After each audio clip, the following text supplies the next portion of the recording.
चेहरे के ऊपर ब्लैक या ब्राउन, काले या भूरे रंग के जो चेहरे के ऊपर तिल हो जाते हैं, उनकी वजह जनाब आज आप जान लीजिए। जब आपको वजह मालूम हो जाए तो उसका फिर आप उस तरीके से उसको डील कीजिएगा, ट्रीट कीजिएगा। सबसे पहली चीज़ जो ब्राउन और ब्लैक तिल दोनों के लिए कंसीडर की जाती है, समझी जाती है, वो है जी सन ब्लॉक का ना लगाना। सन ब्लॉक लगाए बगैर जो है ना वो आप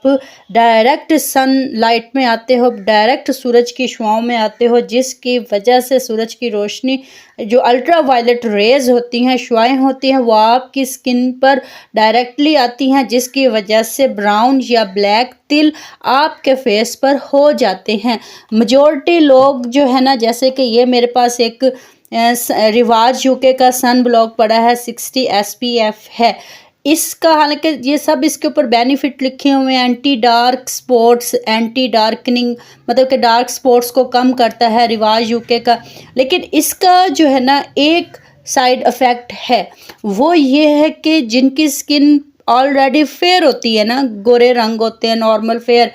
उनके ऊपर तो ये लगा हुआ फील नहीं होता। लेकिन जिनकी मेरी तरह की रंगत होती है, गंदमी, सांवली, तो जब वो लोग इसको अपने फेस पर एप्लीकेशन इसकी करते हैं तो ऐसे ही लगता है जैसे वाइट फेस के ऊपर कुछ लगा हुआ है। तो अक्सर लोग ना हेजिटेशन फील करते हैं। ये इसका साइड इफ़ेक्ट नहीं है, ये एक मतलब कि एक लुक, जैसे कि इंसान माशरे में उठता है, बैठता है, निकलता है, तो ये उस तरीके से जो है ना इसका रिज़ल्ट जो है ना आपको मैंने शेयर कर दिया है कि उस तरीके से ऐसे शेयर होता है। इसका रिज़ल्ट मैंने आपसे शेयर कर दिया कि उस तरीके से ये शो होता है स्किन के ऊपर, ठीक हो गया। लेकिन साथ के साथ इसमें जनाब मेरे पास एक साफ़रान का सन ब्लॉक पड़ा है जो कि SPF 50 है। ये वाला जो है ना निकल है, इसके भी पर्पज़ जो है ना वही है, anti dark spots, anti darkening है, ये वही चीज़। लेकिन हकीकत ये है कि जब हम इसको लगाते हैं ना तो स्किन में ये अच्छे तरीके से जज्ब हो जाता है। ये ऑयल की तरह फेस पर जो वाइट सा जो है ना नज़र जो है ना वो नहीं आता, बिल्कुल जो है ना वो ईजी इसमें कन्वर्ट जो है ना वो हो जाता है। अच्छा जी, अच्छा, इस जो सेकंड स्टेप है ना, सेकंड स्टेप वो जनाब हमारे हार्मोनल चेंजेस हो जाती हैं। डार्क स्पॉट्स जो है ना, जो निशानात होते हैं ब्लैक या ब्राउन, ये ड्यूरिंग प्रेगनेंसी भी हो जाते हैं, और मेन्यूपाज, जिन मतलब कि लेडीज़ को मेंसेस स्टॉप होने को होते हैं, उनको भी हो जाते हैं। इसके अलावा मेल में जेनेटिक्स इशू कोई भी अगर हो जाए, हार्मोनल इशू, तब भी उनका जो फेस है वो जनाब डार्कनिंग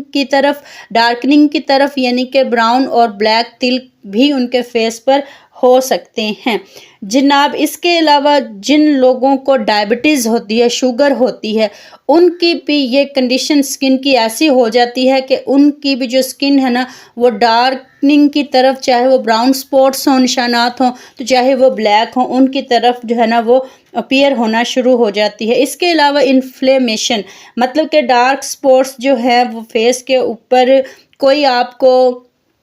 कोई कीड़ा काट ले, कोई इंसेक्ट बाइट यानी कि कोई काट ले, बर्न हो जाए मतलब स्किन, या फिर कट वगैरह लग जाए, बाज़ का उस ज़ख़म का निशान, कट का निशान और स्टिचेस वगैरह का निशान वो भी फेस पर जो है ना रह जाता है, जिसकी वजह से वो डार्कनिंग जो है ना शो ऑन होती है। हार्मोनल चेंजेस डेफिनेटली होती हैं, और इन्फ्लेमेशन हो जाए, मलाज़मा वगैरह, यानी कि बाज़ का ये होता है कि छोटे छोटे ना ब्राउन स्पॉट्स या ब्लैक स्पॉट्स ना काफ़ी होना शुरू हो जाते हैं। बाद में ये सारे के सारे ना इकट्ठे हो जाते हैं, जिससे क्या होता है स्किन के ऊपर पिगमेंटेशंस बन जाती हैं, छाइयाँ पड़ जाती हैं, जिनको जरा मिलाज़मा का नाम भी हम दे सकते हैं कि मिलाज़मा हुआ है। जी स्किन कंडीशन जो है ना, ये ब्राउन पैचेस है ना, यही ब्राउन पैचेस छोटे छोटे यही बढ़ जाते हैं, फैल जाते हैं, यही पिगमेंटेशंस की तरफ चल जाते हैं। ये हमारी stress, thyroid issue, hormonal issue, pregnancy, इसके अलावा जनाब बहुत सारे और भी चेंजेस जो पीरियड्स में, ड्यूरिंग यानी कि या फिर स्टार्ट में, अर्ली एज में, इस तरह के भी छोटे छोटे इश्यूज़ जो है ना स्पेशली बेसिक जो है ना वो ये चीज़ें बनती हैं, डिस्टर्बेंस पैदा करती हैं स्किन को, जो कि हमारे इन चीज़ों की तरफ टर्न हो जाते हैं। कुछ लोगों को ख़ानदानी भी ये डार्क स्पॉट्स होते हैं, यानी कि चेहरे पर ब्राउन या ब्लैक तिल ख़ानदानी भी होते हैं। दादा परदादा फिर आगे पेरेंट्स और फिर आगे इसी तरह जेनेटिकली ख़ानदानी विरासत में भी ये जो है ना स्पॉट्स निशानात होते हैं। अब देखना आपने कुछ इस तरह से है कि आपको इन सारी वजूहात में से कौन सी वजह को जो है ना आपकी समझ में आई। फॉर एग्ज़ाम्पल अगर आप जो है ना ये सन ब्लॉक शुरू कर दो, ये वाला या फिर सन ब्लॉक पर मेरी डिटेल वीडियो मौजूद है, अगर आप उसमें से किसी भी आप जो है ना सन ब्लॉक का यूज़ करना शुरू कर दो, होप सो इंशाल्लाह आपके जो है ना वो डार्क ब्लैक ब्राउन तिल और स्किन जो टू टोन हो चुकी है ना इस सन ब्लॉक के इस्तेमाल से जो है ना वो सुपर डुपर टुपर हो जाएगी। मेरी बात गौर से सुनिए, देखें सन स्क्रीन हो गई या फिर सन ब्लॉक हो गया, एक ही चीज़ है। सन क्रीम हो गई, वो भी एक ही चीज़ है। आइंदा और नेक्स्ट ये याद रखें कि गर्मी हो या सर्दी हो, जैसे अब सर्दियों की धूप आ रही है, लोग जनाब धड़ाधड़ धूप सेकने के लिए बाहर बैठेंगे। देखें धूप अल्लाह ताला की नेमत होगी है सर्दियों में हमारे लिए, लेकिन हमने बचना है, अवॉइड करना है। वो कैसे, किस तरह, साथ में परहेज़ भी तो ज़रूरी है ना। तो जनाब हमने माल्टे खाने हैं, मूंगफलियां खानी हैं, गन्ने जो गांव में लोग रहते हैं गन्ने का रस और गन्ने खाएंगे, तो वो जनाब सब के सब धूप में वर्क किए जाते हैं, जिससे हमारी स्किन मज़ीद डार्क हो जाती है। तो जनाब आपने सुबह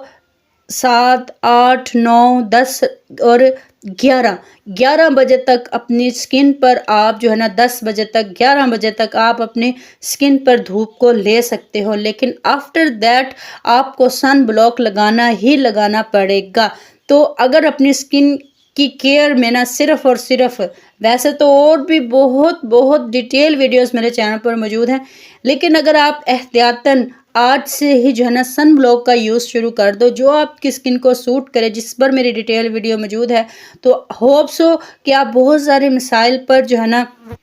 काबू पा लोगे स्किन के। अच्छा, यहाँ पर मैं आप सबको एक ये बात भी बताना चाहूँगी, वैसे डिटेल वीडियो सन ब्लॉक पर मौजूद है, लेकिन अगर आप घर से बाहर जा रहे हो तो 60-90 जो है ना SPF उसका यूज़ करना है। घर से बाहर कितनी देर जाना है ये दिमाग इस्तेमाल करना है आपने अपना खुद। और फिर अगर घर की 4 दीवारी में हो तो SPF 50 या फिर SPF 30 यानी कि 30,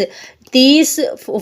50 ये वाले जो होते हैं ना 50 की रेंज तक SPF 50 ये घरों में रहते हुए लगाने चाहिए। और जनाब ये जो 60, 90, 100 जो होते हैं ना अबव होते हैं, जो 60, 70 से अबव, वो सारे घर से जब बाहर निकलने के लिए जाओ तो तब अपने फेस पर जो है ना आप उसकी एप्लीकेशन कर सकते हो। तो छोटी सी वीडियो आज के सिर्फ़ और सिर्फ इसलिए कि अवेयरनेस देने के लिए बनाई थी कि आपको इस चीज़ की अवेयरनेस आ जाए कि सन ब्लॉक लाइफ में बहुत ज़रूरी है। दुआ है कि इस वक्त जो भी ख्वाहिश आपके दिल में है वो पूरी हो, कामयाबी की जिस मंजिल पर आप जाना चाहो वो कामयाबी की तमाम मंजिलें आपके लिए आसान हो, आपकी गोद हमेशा खुशियों से भरी रहे।